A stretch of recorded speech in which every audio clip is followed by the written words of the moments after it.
This one. This one. Tell me more live. That's it. Go ahead.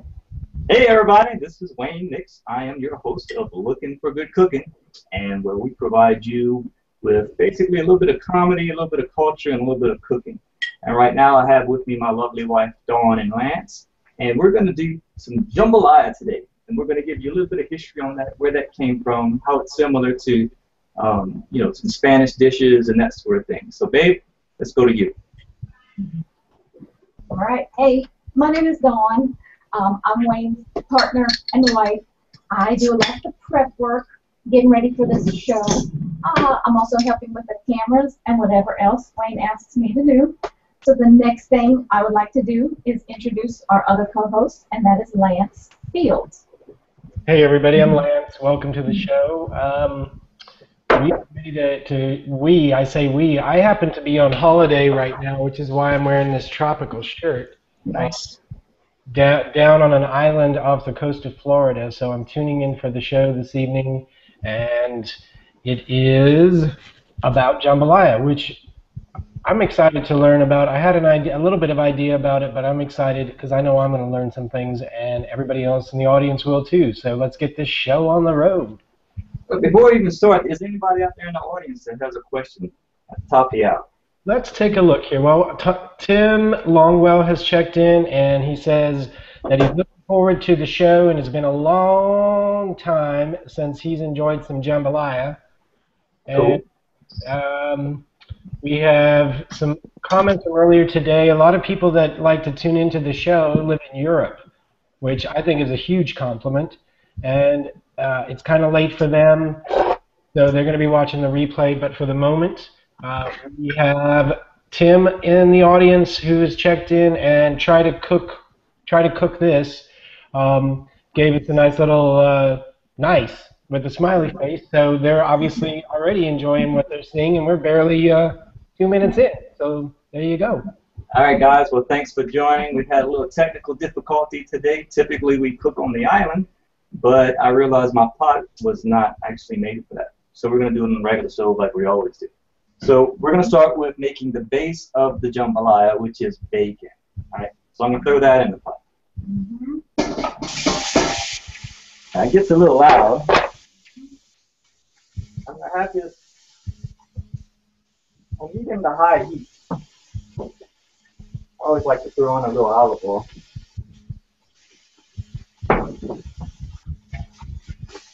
So basically, you're just cooking that, rendering off the bacon. Is that what's happening? Yeah, I'm just going to kind of brown this bacon a little bit. Mm-hmm. And that's going to be part of the dish, though, too, right? Not just for the fat. Right. Okay. I'm just going to add a little more. I usually start with a bunch of bacon fat in there already. But, you know, Dawn's on that paleo, and this is not paleo at all. So we're going to try and put a little bit of goodness in there. But we're going to start. Let me ask you a quick sound question, too. Did your microphone shift? Because you sound a little muffled right now. I don't know. Did it? Can you hear me? No, that's much better. I don't know if it's from walking across the over to the stove or what's going on, but we lost a little bit of sound, so I just wanted to let you know. Okay, I think that's probably the bacon wanting to talk. Yes, and just so the audience knows, yes, we speak bacon here on Looking for Good Cooking.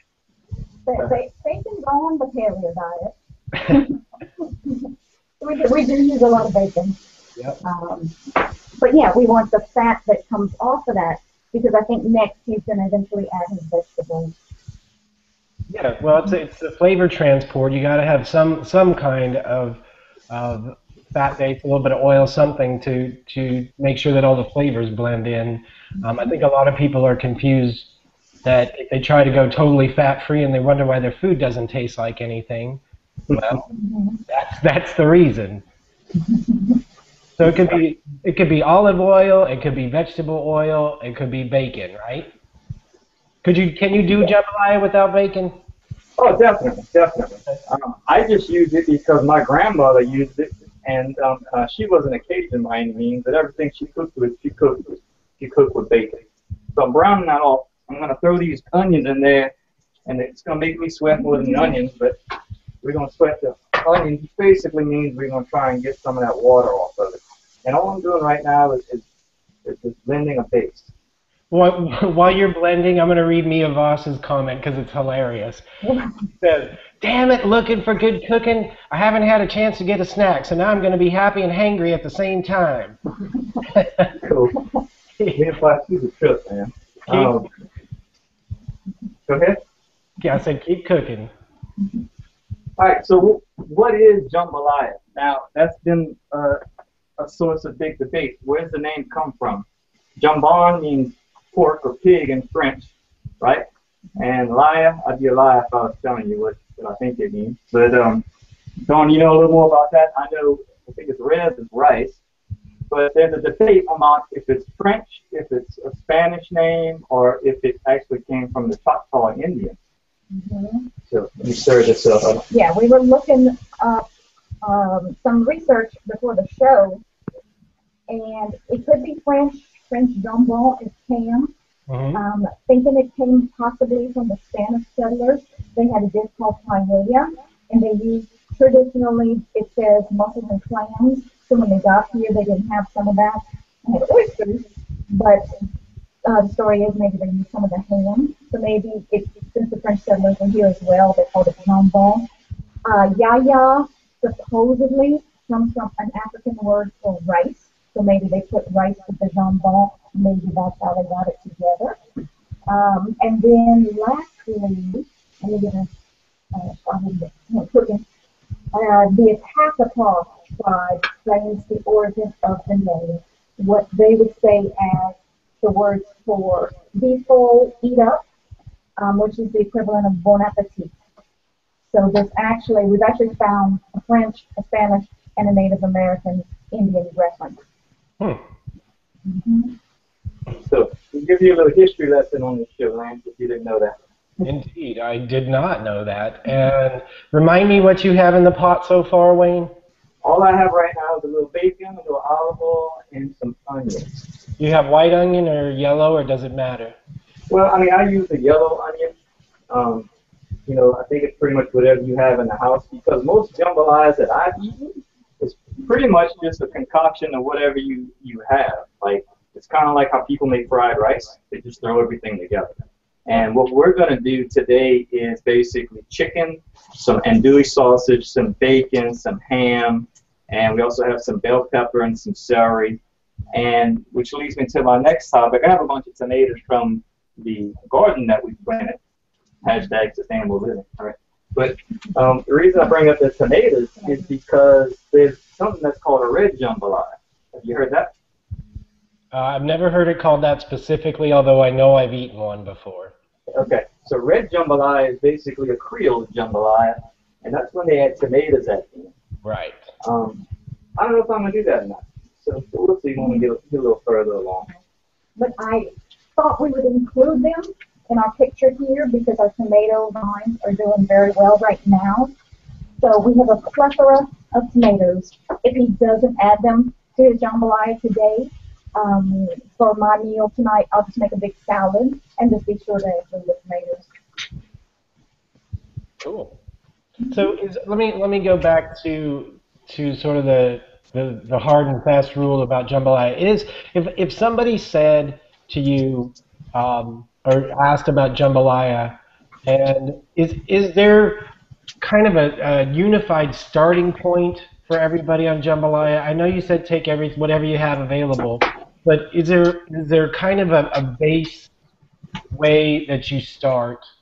Well, I think what we're doing is the base way. You start with an oil or a fat, and you kind of render down your vegetables, and then you're going to throw in, a little bit of whatever meat you may have. Like a lot of times you'll see chicken, and I'm watching this real close because I don't want to burn it. And what do you want to throw in there next, babe? You want your meat to brown. The recipe we had was only for chicken to get browned, but what we've done to make it easier is bought a rotisserie chicken and just cut it up. We wanted some more meat, so we got some of that andouille sausage and some cubed ham. We took about half of each package so that tomorrow I can also use it for breakfast. So since we're not sauteing the chicken, The traditional recipe says add the rest of the vegetables: celery, bell pepper, garlic, green onions, mushrooms if you like. We did not include any mushrooms. Ham, andouille, and vegetables if you wanted them. Okay, so this leads me to another question for us. Here comes the vegetables. And see what y'all think. Considering how decadent Jambalaya is, it has different kinds of meats in it. Would that be more of a? Would that have been in the older days something more of a special occasion meal, or would this be just something that they would make? Because I mean, that's seems kind of like a special occasion meal with all those different kinds of meat. One of the stories that I found, Lance, in the John Pulse book said that the Cajuns kind of made it as just a stop-by, drop-in meal. So it wasn't necessarily this decadent with all the colors and all the vegetables we have. But the story is if someone dropped in for lunch, chances are you had rice, you had one sort of meat, whatever it was.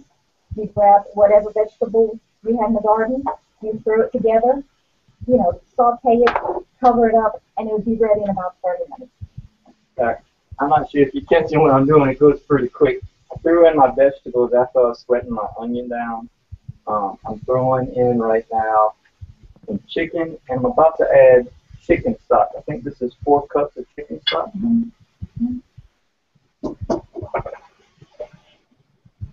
Chicken stock, you can get it in the can, in the box. What I did to prep was use those little bouillon granules. It's very cheap. I mean, it's a teaspoon per 8 ounces of water, so it's very cheap.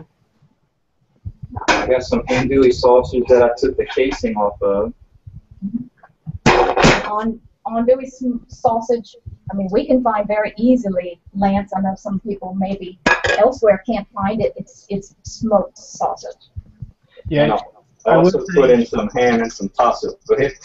Yeah, I was saying that from living out west, I lived out west for a little while, in between living here or living in New Orleans and then moving back.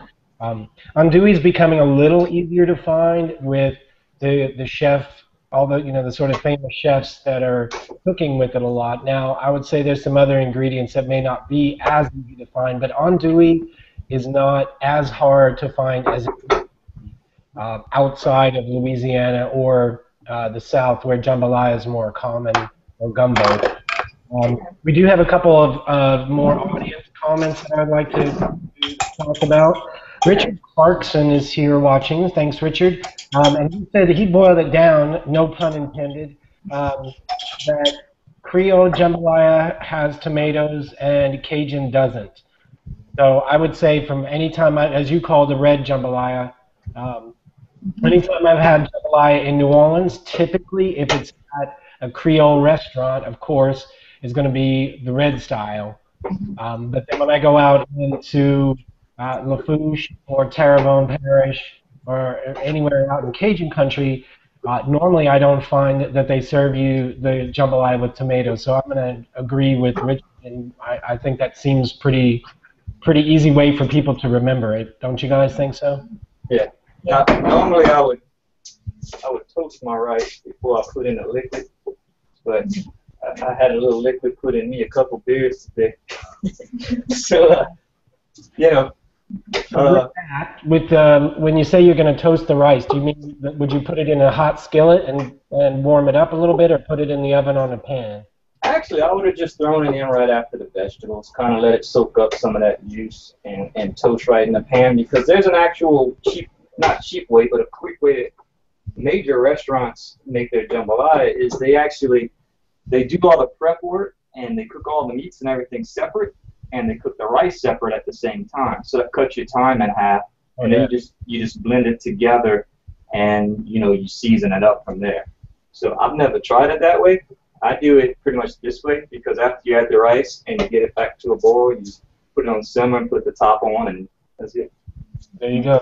And we also have Mark H.O.A. Seidel has joined us in the audience. He says hi to everybody, hoping we're making him hungry. Also. So I appreciate Mark chiming in. He has that website that's doing very well because it lists our show on there as well as everybody else's hangouts. And if you want to have your hangout listed to where everybody can go to one spot and see a calendar, that's the place to go, baby. Indeed, man. He has worked so hard on that website, and it's easy to use, which I think is amazing. So anybody looking for that, HOAClubs.com is the site to go check out Mark's work. And Richard Clarkson also chimed in and said that Hillshire Farms makes a pretty good smoked sausage. That if wherever you are you can't find andouille, and I'm going to say the U.S. for the most part for Hillshire Farms. I don't know if they sell in Canada. But I would agree with that. If you get the smokier one, that would be a good substitute. Yeah, I agree. And it's like anything else. You know, it's better to have the right ingredients, but you can always doctor it up with whatever you may have. And then what you like may be different from what I like. I'm watching the chickens a little gross right now. But anyway, did Dawn tell you what happened the last time we were in New Orleans? No, what happened? We were in New Orleans and we were drinking a little bit. And really? Yeah, we saw this guy. He just fell flat down right in front of us. And, you know, we're nurses, but not on all time. So anyway, so we call 911, and we say, look, yeah, this guy just fell in front of us. He's breathing, but I really don't know what to do. They said, well, can you tell us where you're at? I said, well, yeah, we're on Chapatula Street. She's like, well, sir, can you spell that for me? So I looked at Dawn. She said, what did they say? I said, well, they want to know where we're at on Chapatula Street, and I need to spell it. She said, tell them we're going to drag him to Oak Street. So, so anyway, I thought it was funny. Chapatulas is hard to spell regardless if you know the correct way. It would just spell T, but T-S-C-H, something like that. It's pretty difficult. Yeah, I still have to look it up. All right, so right now I have the lid on, and basically I have it on low, and we have to let it simmer for what, I think 15 to 20 minutes. Yeah, the purpose is to let the rice basically cook in the chicken broth that you had added. If you had done, just like you had suggested before, some people do, cook your rice separately, and then you can add it to the cooked meat and then fluff it all up. And can I tell you why I don't like that idea very much? Because the flavor doesn't have a chance to absorb into the rice. If you just go and you have your jambalaya base in one pot, and then you have a big pot of rice that you've just cooked in water, or even chicken stock, it still hasn't had a chance to soak up all of that vegetable and meaty goodness in the pot right there. No, I totally agree with you. I even make rice with just chicken stock sometimes. Oh yeah, that's about the best way to do it. I figured out, even just to have rice as a side dish. Yeah, it's so much better. Any special kind of rice that you use today? Today I used some Conrico rice from down the street in New Iberia. So it's just some regular long grain rice. And I don't know if you can see right now, Dawn, you do a little aerial shot. And basically, just let that simmer. Right? And then, now if we had some shrimps left over, which we don't, or anything like that, you know, that doesn't take long for them to cook. So you put that in right at the end, kind of the same way with the tomatoes. And I think, I don't know if Dawn didn't go into that, but basically, the Spanish Paella, where did that come from? Well, it came from Spain. And what did they use? They would use something called saffron. Well, we don't have that here. So what the French would do, the French or the Creole, they would basically substitute that tomato. And that's how that tomato became known as a red jambalaya. I do know that. And I learned that from, I think it was either John False or Chef John Best, one of those two. Yeah, I'm looking at your vegetables. So the only things we have left are the tomatoes, if you would like them. And then we have some parsley and some green onions from the garden. I feel like the flavor is so strong for the parsley and the green onions. I like to add them at the very end and or for the garnish. So now let me ask you a question about these tomatoes. So let's say if I decided after I had made my jambalaya that I wanted to make it a red jambalaya, and I wanted to put those tomatoes in, would I blanch them and peel them first, or would you just cut them and drop them in with skins on? Just chop them in, chop them and drop them. That's all you got to do. Okay. Yeah, the traditional, I'm looking at the like the paella recipe, says to add the tomatoes at the same time you add all the other vegetables. Yeah, because I'm imagining that y'all have had paella before, so when I've had it, everything is so cooked down, except for what like if they put the seafood, the little extra stuff or the meats on there, but everything else is so blended in there that you can't really tell.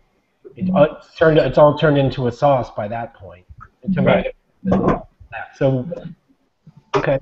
So now let's say somebody's living in Spokane, Washington, or some little town up north or wherever it is, and it's the middle of winter, but they got the all meat for some jambalaya. And what if they wanted to use canned tomatoes? Would that work the same? I mean, I know they're tomatoes and then the flavor's there, but is that sacrilegious to use canned tomatoes? Well, I mean, we use canned tomatoes all the time. It's just, it's out of necessity because usually your canned tomato, I like to get the whole tomatoes first of all because, you can get all kinds of different tomatoes chopped. But I usually like the San Marzano tomatoes, and if they pick them at the peak of ripeness because they have to, and then you just shove those in a can, in the vacuum seal them. And they're real bright and they're real red, and it's basically the same thing that you get outside, just not quite as fresh. But what we do try to do is just like the chicken that we bought today. I mean, I could have sat here and browned it. That would have added another 10, 15 minutes to the show. And plus, we were hungry for lunch, so we bought a chicken so we can have some salad.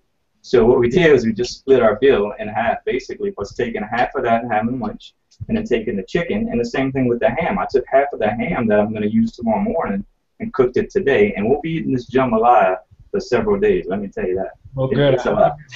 Over so that when y'all are actually cooking for me, and I'm on site. Right. On site. But we have to come your way pretty soon anyway, Lance. We haven't got a chance to talk about that, but Dawn's grandmother lives in New Orleans, so and we plan on going back. Today we actually went and talked to CODOFIL.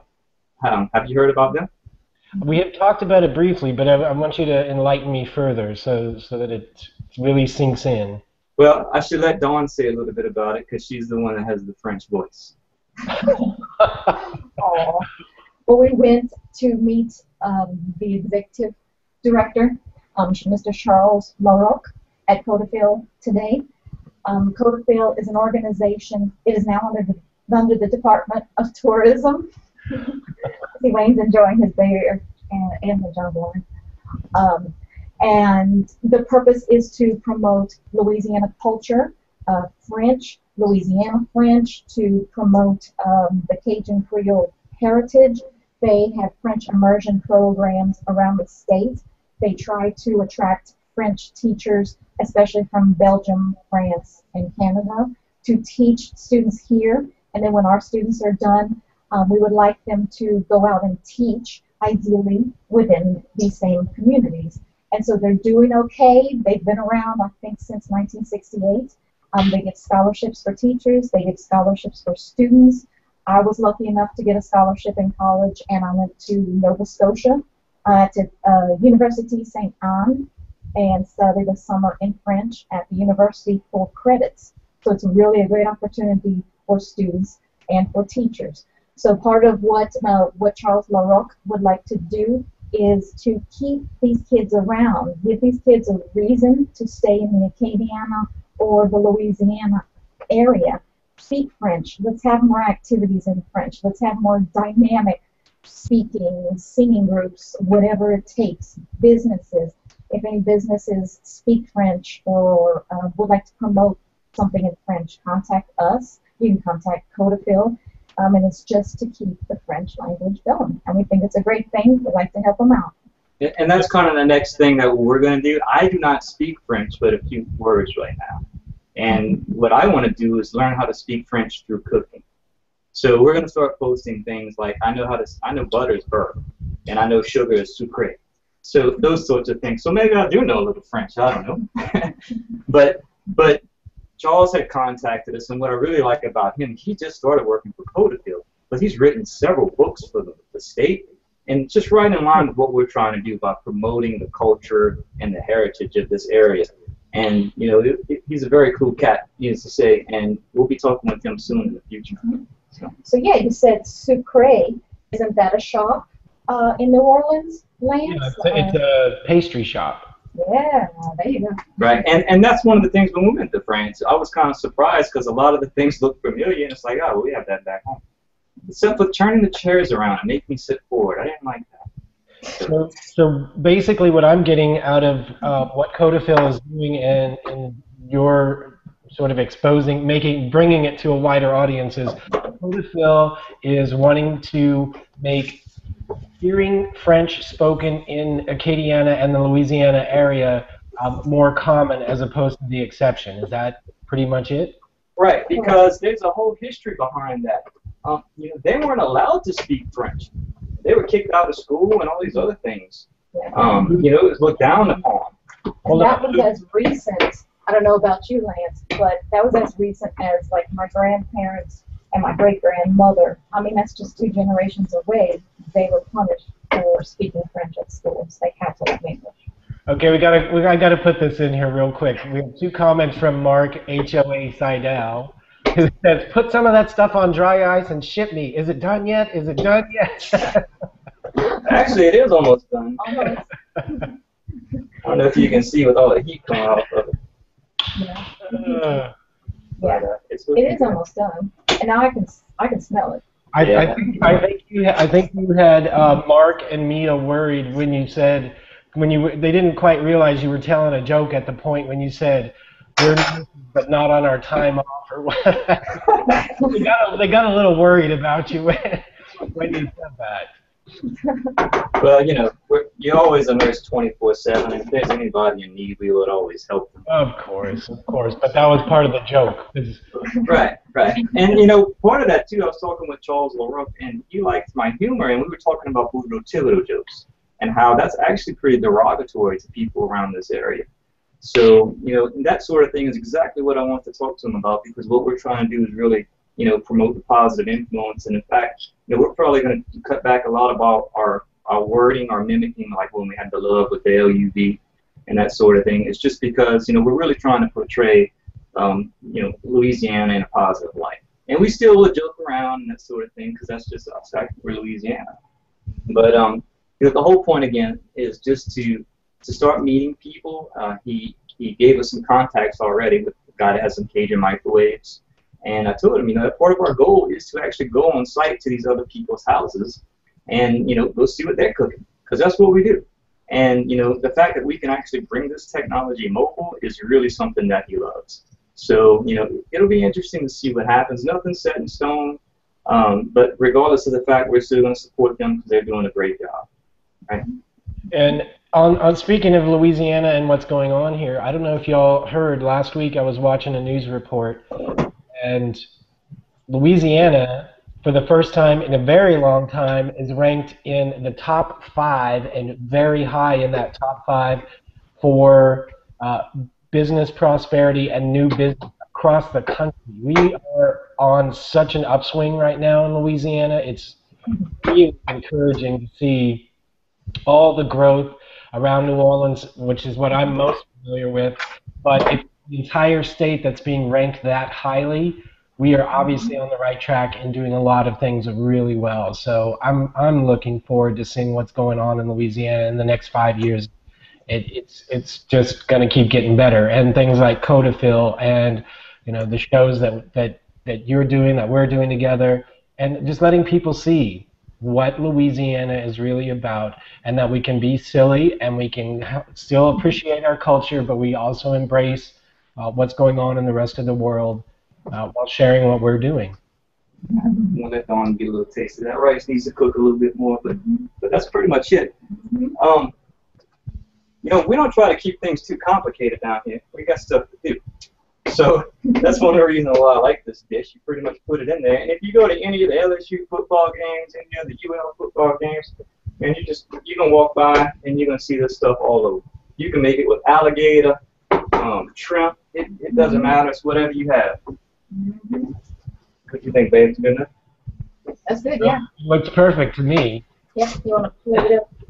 Just a little plate? Yep, I'm going to plate it up. And see how long did that take with the prep work done. I mean, we're at exactly 30 minutes. That was spot on. Michael Daniels is. Wait till that.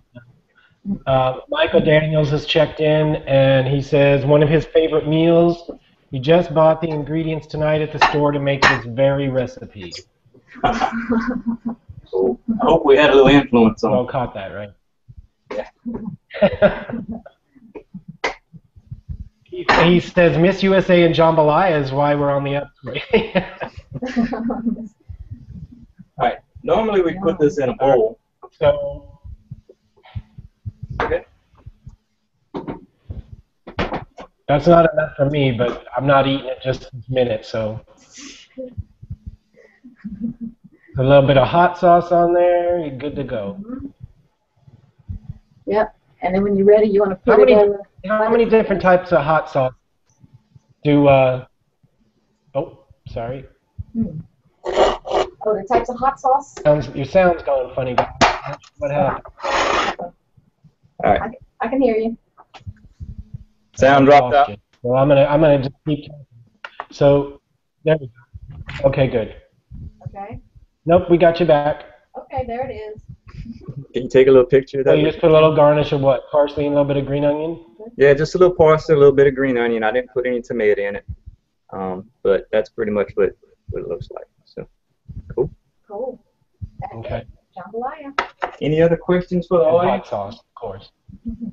Yeah, hot sauce. Hot sauce, yeah. Yes, sir. Tim Longwell, if you would put the recipe in the comment stream, please. Yes. I can go back and do that. Definitely. You want it in French or English? So, put it in both. well, we actually did put it in French earlier this week, and that's one of the things we will do. I am working on the website right now. It's taken me a little while, to get to it because I have my fingers in all kinds of different things. But we will be putting recipes on the website soon, and I encourage anybody that's out there that has any questions, even if we're not on the show live, just come to our page and ask us. And if we don't know the answer, I'll go find out. So this is what it's all about. It's not about me knowing everything, because that's not what it is. I don't never want to be the smartest guy in the room. I just want to know if there's somebody else we can go ask. Because if I don't know, it means that's something else that I can learn. That's what keeps me driving, baby. So, yeah. All right. Well, thanks. We have one more question from Michael J. Go ahead. Go ahead. I can hear you.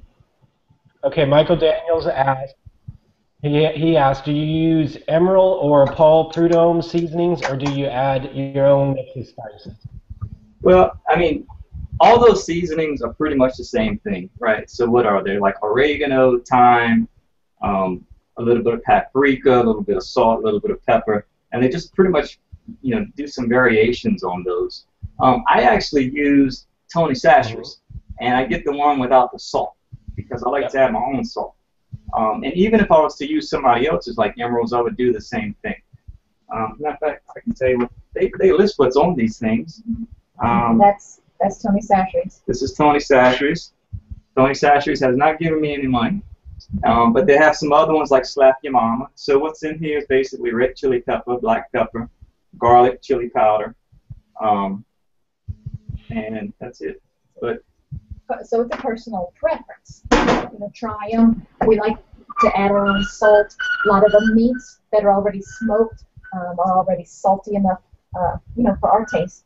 So we like to add our own salt, so we get the salt-free versions. But try it. We've probably tried every kind, and Lance, when we go to the groceries, there's shelves and shelves. Plural. That's what I was going to ask earlier and start talking about. I was like, start talking about, putting a little dash of hot sauce on the jambalaya, and I was like, I know the kind of hot sauce that I like. It's a Louisiana brand. The name rhymes with Louisiana, and you go into Rouse's or whatever little market you go to, and there are at least 100 different kinds of Louisiana hot sauces. When I say Louisiana, different kinds made in Louisiana, of every color and flavor that you could imagine. Exactly, I do the same thing. Yeah, I mean, I have 3 of them right here, right? So, and it just depends on what's on sale. But, you know, they have Crystal in New Orleans, Avery Island's right down the road from us, about 18 to 20 miles, with the famous Tabasco. And then Tabasco, you have variations of Tabasco. So, and they have a ton of different products. And we'll probably go to Avery Island and to the gardens back, you know, pretty soon, just to take some pictures. Right now it's kind of hot. But that's one of the things that we wanted to do too, is, you know, we want to focus more on the southern region of the state, just because it's where we are, it's what we're accustomed to, and then eventually once we gain traction, you know, maybe branch up a little more up north, that sort of thing. But we'll definitely be coming to see you over in New Orleans, brother. They got a lot of stuff to do over there. Indeed, indeed. Cool. So, well, thanks everybody who tuned in. Mark said thanks, great show. Mia mentioned that she thought it was a, let's see, I want to see exactly. She says that it's a wicked clever idea to learn French through cooking, and I think so too, because a lot of cooking terms come from France anyway. Well, I figure this: if you go out to a nice restaurant, Mia, you'll be able to order you something nice besides the vino, right? So, just trying to do my part. That's right. That's right. Good. We're gonna learn a little bit every time.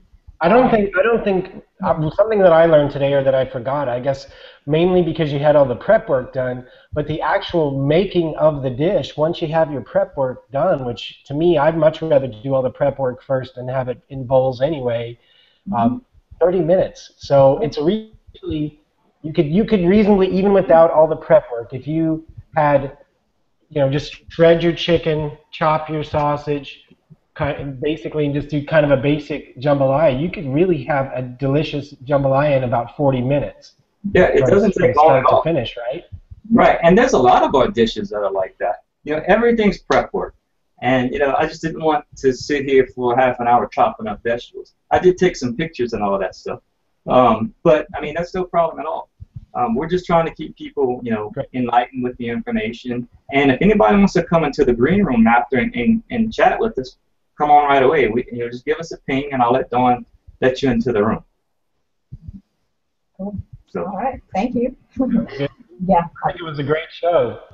Cool. Absolutely. All right, Lance. Any last shout-outs you'd like to give today? Well, I think we got everybody covered. Mia, thank you for coming to watch the show. Tim, thank you very much. Mark, Michael Daniels, and Richard Clarkson. And then, of course, we have, I'm just going to go way back to earlier today. We have, of course, Nazim and Carmen and Aslan are all going to watch the replay. So we'll be looking for some questions or comments from them, because it's, I don't know, what time is it over there, like 1 in the morning or something. Yeah, like they're in, aren't they? Are they all in Italy? I know they're all in Europe. They're all in Europe. Yeah, I think Carmen or Aslan, I think, Europe time, whatever that is, so it's late. But we wanted to tell them hello as well. Let me make sure I didn't leave any. Yep. Well, that's it for the moment. Is anybody that I saw that checked in or made a comment? So that looks good to me. And as usual, I would ask anybody watching, go check out the Visit New Orleans page on Google+, which I am the page manager of, as well as the Hotel Monteleone and the historic French Quarter. That hotel has been there since 1886. Okay.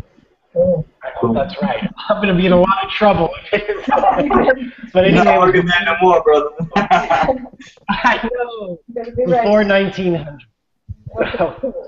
Thank you. All right, Dave. Any last words? Hold on, yep, Mia's got a question in real quick. Hold on. Oh, yeah. She says, is jambalaya the same as chili or soup that tastes better after a day or two? Well, chili is soup. You don't have any rice in it. No. Here, let me ask the question again. I see what you're saying. What I know is, after the jambalaya sets for a day or two, does it taste better than when it's first made? Well, you know, gumbos usually taste better the second day, but this will taste well as well, because it'll taste good as well. I wouldn't say better, because you actually might start to lose some moisture in the rice. Which brings me to another thing, is that you actually have this thing called pasta. What is it? It's not jambalaya. It's pastalaya. And basically, people are substituting rice for like whole wheat pasta, which that's another show. Maybe we can do it. But it's basically the same thing. Instead of using rice, though, you're going to throw in some noodles. And it's catching on pretty big, especially in the Lafayette area. I even know some restaurants are starting to carry it now. So that sounds good. All right.